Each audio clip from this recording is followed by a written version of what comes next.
Following the previous tutorial, let's look at the conditional formatting, top and bottom rows. So I have the data here with 125 rows.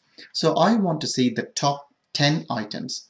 So what I do is I would select column H, go to conditional formatting, top and bottom rows, just click top 10 items. So it will give you top 10 items with red fill. And also it gives you the option to change the colors if you want. So if you want a green, put it as green. I'm changing it to a light red default color. So here are the top 10 items. So if you want just top 5, you can still go to conditional formatting, top 10, and just change here to 5. So I'm hitting 5 from my keyboard. Okay, so here's the top 5. So if you want to see the bottom 10, you can do the same thing. So first of all, you just clear the rules. Again, conditional formatting, top and bottom, say bottom 10.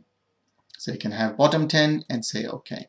So in this section, in this data, these are the bottom 10, right? If you want to go bottom 5, then just clear the data first, and then put another rule as click bottom 10.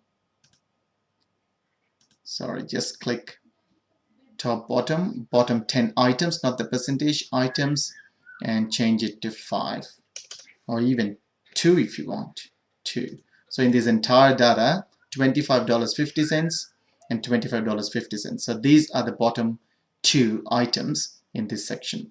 So this is very useful for analysis purposes, as we discussed before.